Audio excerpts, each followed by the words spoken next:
Olá, seja bem-vindo, seja bem-vinda a mais um vídeo no canal Ouvido Mágico. Esse é mais um capítulo do livro O Morro dos Ventos Uivantes, de Emily Brontë, publicado pela primeira vez em 1847. Antes, não esqueça de se inscrever no canal, deixar um joinha e, se puder me ajudar, meu Pix e o Apoia-se estarão na descrição e no primeiro comentário. Boa história!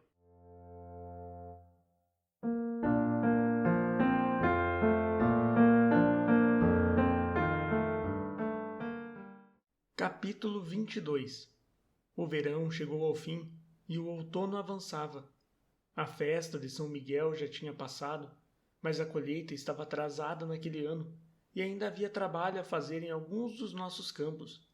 O Sr. Linton e a filha iam muitas vezes caminhar entre os ceifadores. Quando os últimos fardos foram carregados, ficaram até a noitinha, e com o tempo frio e úmido meu patrão pegou um forte resfriado, que lhe atacou obstinadamente os pulmões e o deixou confinado dentro de casa por todo o inverno, quase sem poder sair. A pobre Kate, tendo seu primeiro romance frustrado, estava bem mais triste e abatida. Seu pai insistia que lesse menos e fizesse mais exercício. Ela já não contava mais com a companhia dele. Eu acreditava ser meu dever suprir essa falta tanto quanto possível, mas eu era uma substituta ineficiente, pois só podia dispor de 2 ou 3 horas para sair com ela, dadas minhas inúmeras ocupações diurnas, e minha companhia era obviamente menos desejável que a dele. Certa tarde de outubro, ou do início de novembro, uma tarde fresca e úmida em que a grama e os caminhos farfalhavam com folhas murchas, e o frio céu azul estava parcialmente encoberto por grandes nuvens cinza-chumbo que corriam rapidamente do oeste e prenunciavam chuva abundante. Pedia à minha jovem patroa que desistisse do passeio, pois eu tinha certeza de que cairia um aguaceiro. Ela se recusou. Relutante, peguei uma capa e meu guarda-chuva para acompanhá-la numa caminhada até a extremidade do parque, um passeio formal que ela normalmente fazia se estivesse deprimida, o que era sempre o caso quando o Sr. Linton piorava, situação que ele nunca confessava, mas que tanto eu quanto ela adivinhávamos pelo silêncio crescente e a melancolia estampada em seu rosto. Catherine caminhava tristemente. Agora não havia correrias nem saltos, embora o vento frio bem pudesse ter lhe dado vontade de sair em disparada. Além disso, eu podia ver com frequência, pelo canto do olho, que ela levantava a mão e limpava a face. Olhei ao redor em busca de alguma coisa que pudesse distrair seus pensamentos. Numa ribanceira alta e acidentada de um dos lados da estrada, aveleiras e carvalhos mirrados, com as raízes meio expostas, seguravam-se com dificuldade. O solo não era firme o bastante para os carvalhos. Os ventos fortes tinham deixado alguns deles quase horizontais. No verão, a senhorita Kate deleitava-se em subir naqueles troncos e sentar-se nos galhos, balançando-se 6 metros acima do chão. E eu, satisfeito em ver sua agilidade e seu coração alegre e infantil, ainda considerava apropriado repreendê-la todas as vezes que a via lá no alto, mas de modo que ela soubesse não haver necessidade de descer. Ficava deitada em seu berço embalado pela brisa, da hora do almoço até o chá, sem fazer nada a não ser cantar antigas canções para si mesma, as cantigas de ninar que aprendera comigo, ou observar os pássaros, inquilinos comuns, alimentando os filhotes e ensinando-os a voar, ou aninhar-se com os olhos fechados, meio sonhando, mais feliz do que as palavras poderiam expressar. Olhe, senhorita! Exclamei, apontando para um canto sob as raízes de uma árvore retorcida. O inverno ainda não chegou. Há uma florzinha logo ali, o último broto daquela infinidade de campânulas que em julho cobriam com uma névoa, lilás aqueles degraus na grama. Não quer subir ali e colhê-la para mostrar ao seu pai? Kate ficou olhando por um bom tempo para a flor solitária, tremulando em seu abrigo terreno, e respondeu por fim: Não, não vou tocar nela, mas tem um aspecto melancólico, não tem, Ellen? Sim, observei, quase tanto quanto a senhorita. Suas faces estão sem cor. Me dê a mão e vamos correr. Está tão fraquinha que aposto que consigo acompanhá-la. Não, repetiu ela, e continuou caminhando, parando de vez em quando para contemplar musgos, um tufo de relva ressecada ou um fungo espalhando seu tom de laranja em meio aos montes de folhagem marrom. De tempos em tempos, levava a mão ao rosto. Catherine, por que está chorando, meu bem? Perguntei, aproximando-se e passando o braço sobre os seus ombros. Não chore, só porque o papai está resfriado. Dê graças a Deus por não ser algo pior. Ela não refreou mais as lágrimas e os soluços a sufocaram. Ah, mas vai piorar, ela disse. E o que eu vou fazer quando você e o papai me deixarem e eu ficar sozinha? Não consigo esquecer suas palavras, Ellen. Estão sempre ecoando nos meus ouvidos. Como a vida vai mudar? Como o mundo vai ser quando o papai e você tiverem morrido? Ninguém pode garantir que a senhorita não venha a morrer antes de nós, repliquei. É errado premeditar desgraças. Esperamos que muitos anos se passem antes que qualquer um de nós se vá. O patrão é jovem e eu sou forte. Mal completei 45 anos. Minha mãe viveu até os 80 e foi uma mulher bem disposta até o fim. Imagine que o Sr. Linton vivesse até os 60. Isso seria mais tempo do que os seus anos de vida. Não acha uma tolice lamentar uma calamidade 20 anos antes da hora? Mas a tia Isabela era mais nova do que o papai, observou ela erguendo os olhos numa tímida esperança de obter mais consolo. A tia Isabela não tinha a senhorita e a mim para cuidar dela, argumentei. Não era feliz como o patrão e não tinha muito que aprendesse a vida. Tudo o que precisa fazer é cuidar bem do seu pai, alegrá-lo, mostrando-se alegre à senhorita mesma, e evitar lhe trazer qualquer tipo de preocupação. Lembre-se disso, Kate.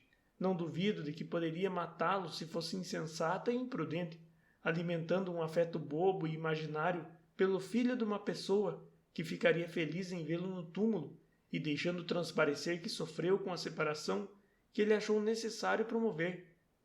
Nada mais nesse mundo me faz sofrer, exceto a doença do papai, respondeu minha companheira.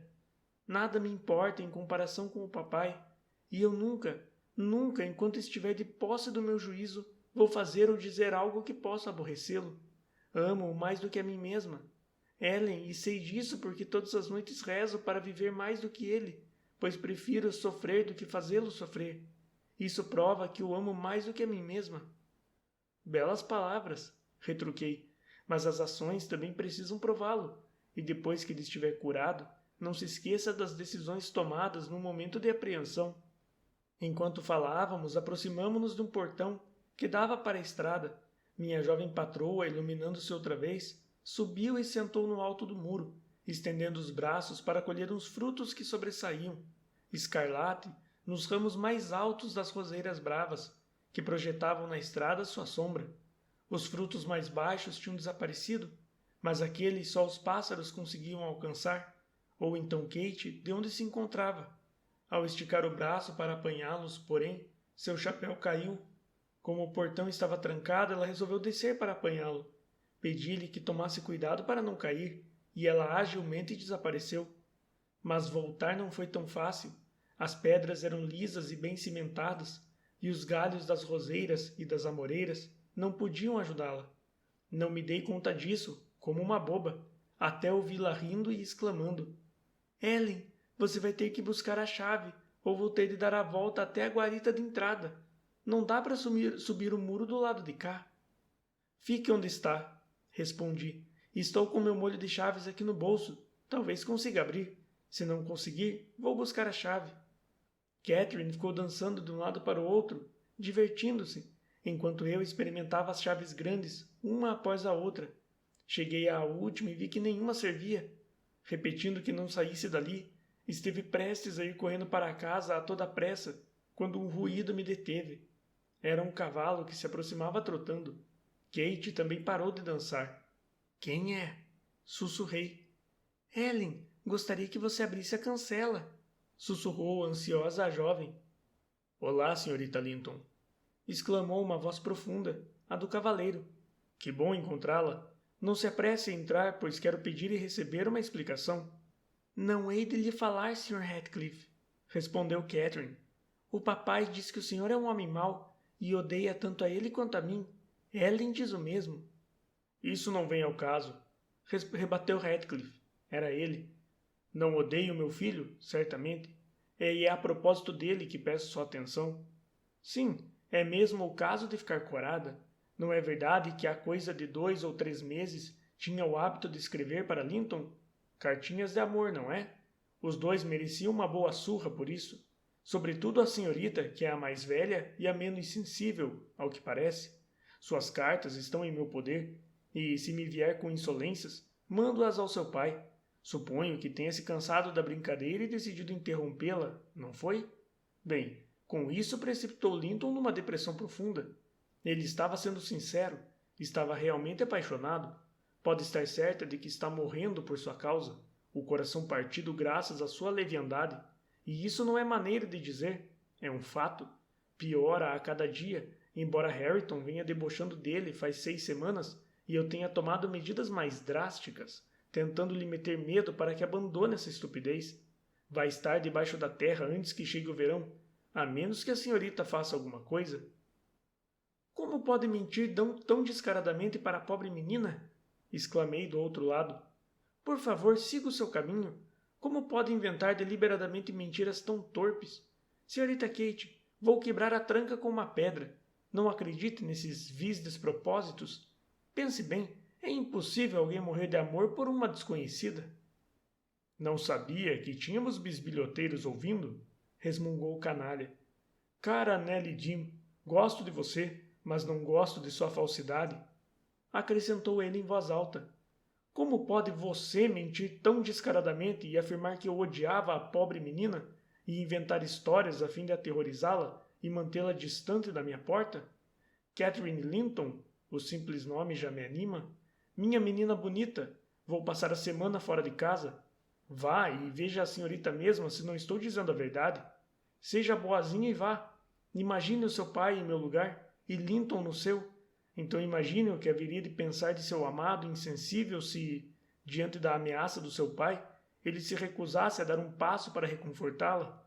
E não caia no mesmo erro por pura estupidez. Juro pela salvação da minha alma que ele vai parar no túmulo, e a senhorita é a única que tem condições de salvá-lo. A fechadura cedeu e eu saí. Juro que Linton está morrendo, repetiu Radcliffe olhando firmemente para mim. E o pesar e o desapontamento estão apressando sua morte. Nelly, se não quer deixá-la ir, pode ir você mesma, mas só vou estar de volta daqui a uma semana, a esta mesma hora, e penso que seu patrão não haveria de se opor se ela fosse visitar o primo. Venha, chamei, pegando Kate pelo braço e obrigando-a a entrar, pois demorava-se ali observando com um olhar preocupado o rosto do seu interlocutor, duro demais para deixar transparecer a fraude.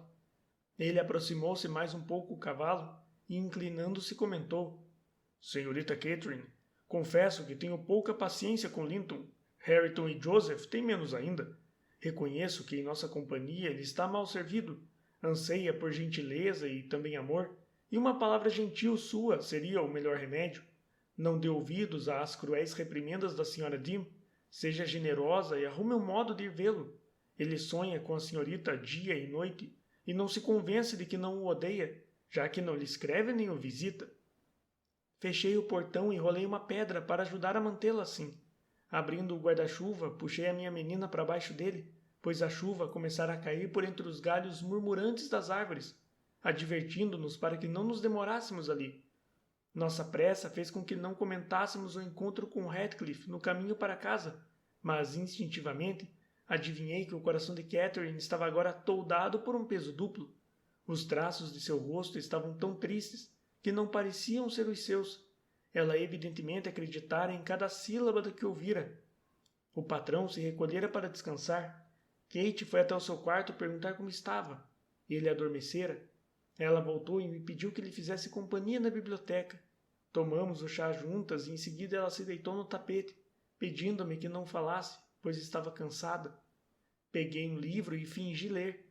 Assim que me julgou absorta naquela ocupação, Kate recomeçou a chorar em silêncio. Parecia, no momento, seu passatempo favorito. Tolerei aquilo por algum tempo, depois expressei meu desagrado, ridicularizando todas as afirmativas do Sr. Radcliffe a propósito do filho, como se estivesse certa de que ela concordaria. Ai de mim, não tive a habilidade de neutralizar o efeito que o relato dele produzira. Era exatamente o que ele tensionava. Talvez você tenha razão, Ellen, replicou ela, mas não vou conseguir sossegar até saber com certeza. E tenho de dizer a Linton que não é por minha culpa que não lhe escrevo mais, e convencê-lo de que nada mudou de minha parte. De que adiantava eu me zangar e protestar contra sua tola credulidade? Naquela noite, despedimo-nos com hostilidade, mas no dia seguinte lá estava eu na estrada para Wuthering Heights, junto ao pônei da minha jovem e voluntariosa ama. Não podia suportar seu sofrimento, ver seu rosto pálido e abatido, e os olhos pesados. Por isso cedi, na vaga esperança de que Linton provasse, ao nos receber, que aquela história toda não tinha fundamento,